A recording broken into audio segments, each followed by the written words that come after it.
What's up everybody, welcome back to Rock and Groove. Today we're going to be doing a review and a demo on the Squier Paranormal Series Thinline Cabronita Telecaster.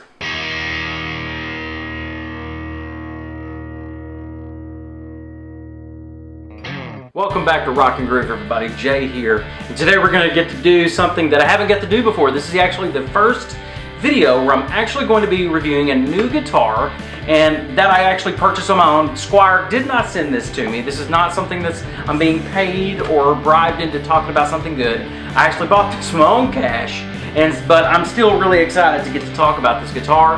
And this is the Squier Paranormal Series.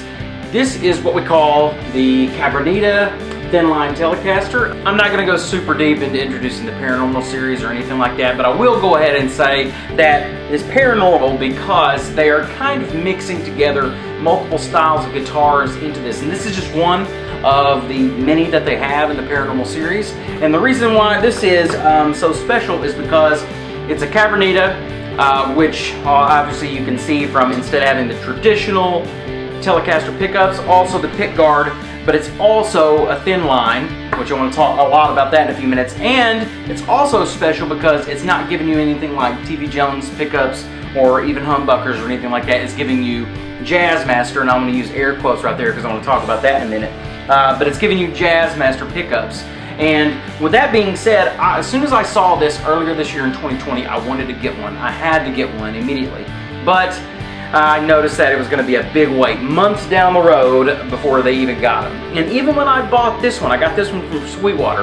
When I got this, they were completely sold out of the Olympic White, and that's what I wanted. They had a Fiesta Red. I even think that one was sold out, but I wanted the Olympic White. I have a thing for, I've been wanting a white guitar for a long time, and so I wanted this one. They were sold out, but they ended up having one that was on demo. It was a demo guitar for sale, so I assume they had it probably on the showroom floor at their Indiana store.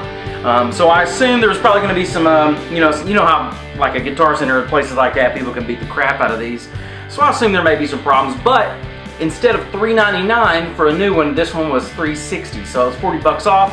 And the description said there were some scratches on the pick guard, which there are, but I thought to myself, you know, that's what a pick guard's for, if there's scratches on it, so I'll take 40 bucks off for scratches on the pick guard.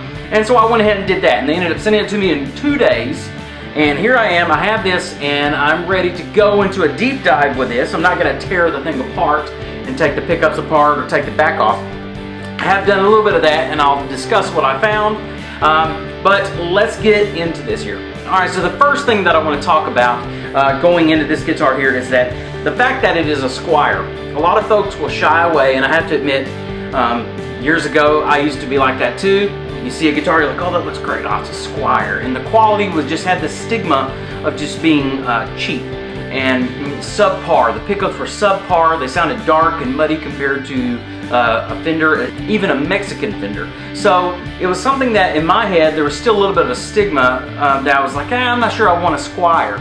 But this guitar is exactly what I wanted, regardless if it said Fender or Squier on it. So I went ahead and took a leap of faith on this to see what I would like to get. Now, the thing is that Squier has really gotten, just from what I've seen over the years, awesome. I've been to a local music shop and I've sat down with a Vox AC10, which is very similar to what I have here at home, and I've plugged in Fenders and gone back and forth between Squiers and Fenders for, you know, I want to say hours, but for a very long time, over and over. And I really tried to listen to see the differences, and to me, I can't justify the price difference between the Squier and the Fender when I'm looking at the quality these days.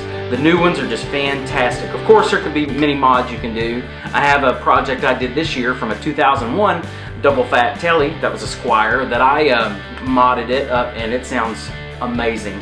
It sounds wonderful, and I wouldn't trade that. I wouldn't sell that for a Mexican Fender. I've got it set to where I want it to, and it sounds amazing. The wood is great.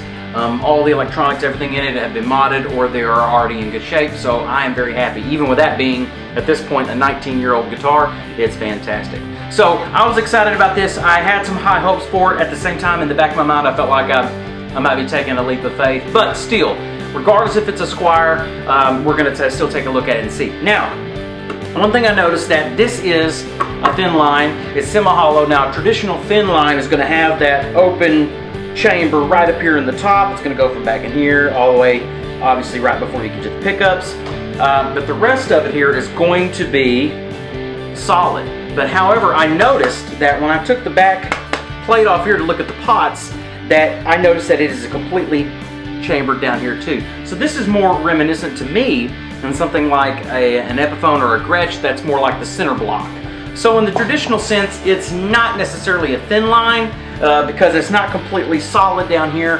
There's a good hunk of chamber down here, but to be honest with you, I'm totally cool with that. It sounds great when it comes to the thin line semi-hollow sound, and it's super lightweight. It feels really, really good and comfortable around my neck.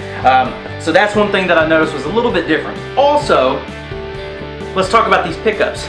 These are marketed as Jazzmaster pickups. Now, if you can look really close here, and when I give some close-up shots here in a little bit, you'll notice that the pole pieces are screw pole pieces. That's a little bit different than a Jazzmaster. I've also noticed, I've seen pictures and videos of other folks who have taken these out. I noticed that they have a bar magnet on the bottom with these pole pieces.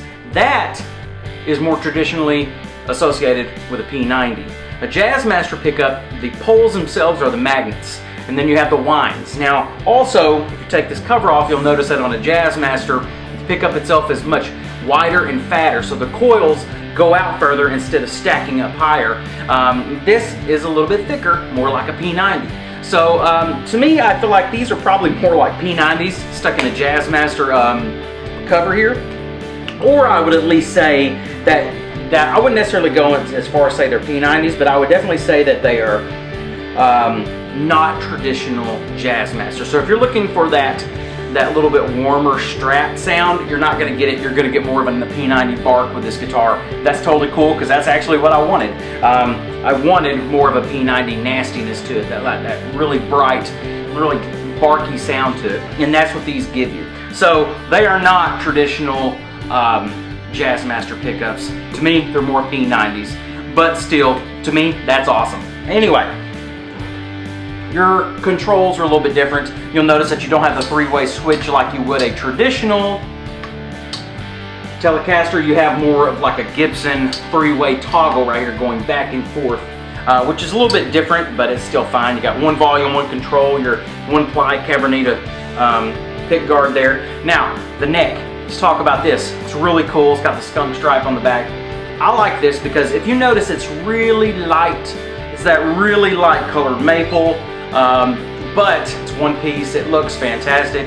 One thing I like about it though is that this thing is glossed. I know a lot of people don't like gloss necks. They like that matte finish and everything like that. Yeah, those are really smooth and slick, but this right here does not catch me up at all. If I'm sweaty hands, okay, maybe, but to me that's not a problem. I don't care.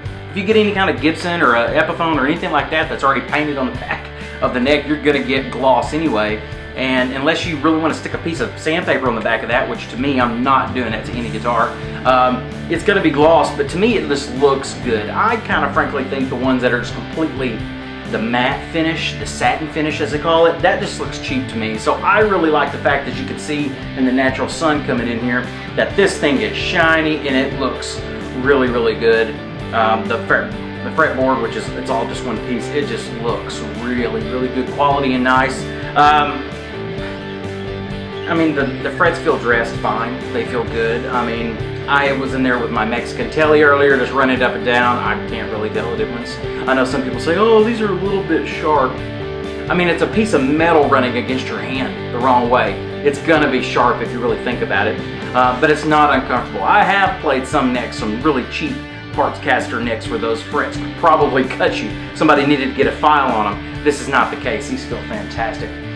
And then your nut, you got the synthetic bone nut. I mean, come on, that's typically what you get unless you're paying, you know, high-end money. Now these tuners, these are the Squier vintage tuner, and they're the kind where you run the string down the post and then start twirling it. I kind of like that, but you know, these are, if there's anything that I would say is a downfall in this guitar, it's these tuners. They're not terrible, they're really good, but if there's going to be something, if I have to mod, the first thing that's going to go is going to be these tuners. But for now, they're fine. These are brand new strings. I've been playing the crap out of it, and these things have done fine. They have not been terrible. I wouldn't be worried about taking these tuners on a stage. So that's that, y'all. In these pots, the electronics, the pots are mini pots. Switch is a typical switch. Everything looks fine back there. It's good. It's the mini pots. I know people are like, oh, I want the full size. I don't know, and to me, they sound fine. You know, I've modded all that stuff before, and you know, unless you're really looking for it and playing for it, most people probably aren't going to be able to tell the difference. If I really want to later, I can throw some CTS, something in there, and that's fine too, but that's not something I'm worried about right now. It sounds awesome. It's grounded nice. That's one thing I noticed a lot of people may be complaining about. These are, if they are Jazzmaster or P90s, doesn't matter, they're single coil, so there is going to be some 60 cycle hum. But you're also combining that with a hollow, or excuse me, semi-hollow body here, chambers. So there's got to be some feedback, there's going to be some squealing. I've cranked my AC-15 up, I've cranked my pedals up, I've had this thing just rattling the windows, and I haven't had any problems with that at all.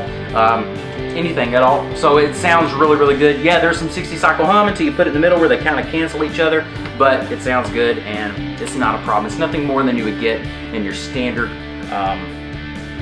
single coil pickups right there. So quality-wise, this thing is awesome. That's another thing I want to say about, something else I kind of want to say about Sweetwater is that if this thing came off the showroom floor, man, they took good care of it. This thing came with great action. The pickup heights were great. The intonation was set nicely. Everything looked good. There was not scratched up there. Yeah, notice that the plastic was off the pick guard, obviously, from the scratches. It looked just like pick scratches. Plastic was off the pickups, but they are nice and clean. No scratches, no banging up at the top of the pickups here. F-hole work, that's another thing I hear people complain about, the paint job and the wood around the F-hole. This looks fantastic. Looks really, really nice. Looks good. That's a hard job to do anyways. This looks really good, so not a problem at all. All right, y'all, so what we're gonna do now is we're gonna stop, we're gonna get some close-up shots of this thing, then we're gonna do a sound demo, then we're gonna come back, and then I'll give you my final thoughts.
Alright, so what we're going to do here is I'm going to run this through my AC-15, and I'm only running the chain of pedals with 3 pedals, a tuner, my Kaling High Chief overdrive pedal, and then my Donner yellow fall delay. Then it goes straight into the amp. There's nothing else in the chain. It's going to be running directly into this, into GarageBand. No modifications on the sound or anything at all. So let's get to that. And I also want to point out too that it really depends, and a lot of people don't talk about this in these demos, it really depends on how you have your settings on your pedals and on your amp to whether or not it gets really dark and muddy or if you really want it high and bright. And that's one thing I really like about this guitar is I can adjust the settings on both of these and really take it to either extreme. So I really like that depending on the type of style I'm going to play. I can make this guitar go anywhere I want it to go. So let's get to it.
Okay, so what are my final thoughts on this guitar? I think it's really awesome, y'all. Before I got it, I was trying to look up some reviews. It's kind of like looking up, you know, if your symptoms, if you're sick on the internet, you're gonna think you're gonna die within 30 minutes after reading them all. So, of course, after reading a lot of reviews of a bunch of different types of guitars that had similar styles to this, I was wondering if this thing was gonna come back squealing, if it was a Squier, if it was gonna come to me with just really bad QC problems.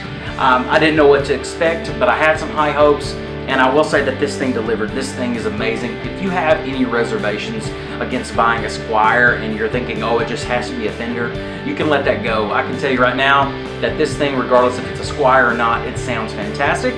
The quality is great, it feels great, the electronics work fine, the neck feels awesome, and the pickups really scream. I can get many different sounds out of this. You probably noticed that bridge is your typical P90 bridge. It really barks. You put it in the middle, it gives me more of a Strat feel to it, which is good. I think that's more reminiscent of what you would find in more Jazzmaster pickups, but it has still that little bit of bark to it. There's more of that belly jangliness you would find in a Strat. And then your neck, it's your typical neck.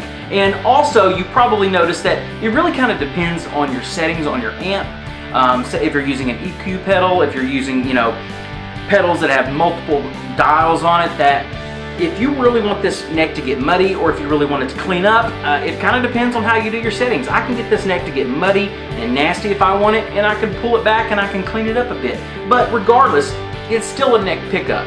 And you know that it doesn't matter if you play a neck pickup, there's going to be a certain type of grit and mud to it. Now, there's a difference, I mean, between just being just an absolute mud ball and sounding like garbage to just being that darker neck sounding pickup. That's typical, and you're going to find that regardless in any kind of neck pickup. And so I think these pickups are fantastic. I don't care if they come in a Squier, I don't care if they're Fender designed or however they're marketed or what they are. They sound great. They go through my AC-15 wonderfully, they go through my pedals wonderfully, and they sound great. And so I have absolutely no reservation for this. I have no desire to replace these. Only thing, if I have to replace something, is if something fails. If something fails, like a saddle or a pot or something like that, then I will replace it. But other than that, I have absolutely no reason to change any of this out. I'm very happy with it. I'm excited to take it to band practice, and I'm especially excited to put it on stage and get it squealing with the rest of the band. So thank you very much for watching. Please like and subscribe. Check us out on Instagram. Check out our other videos. And as always, have fun.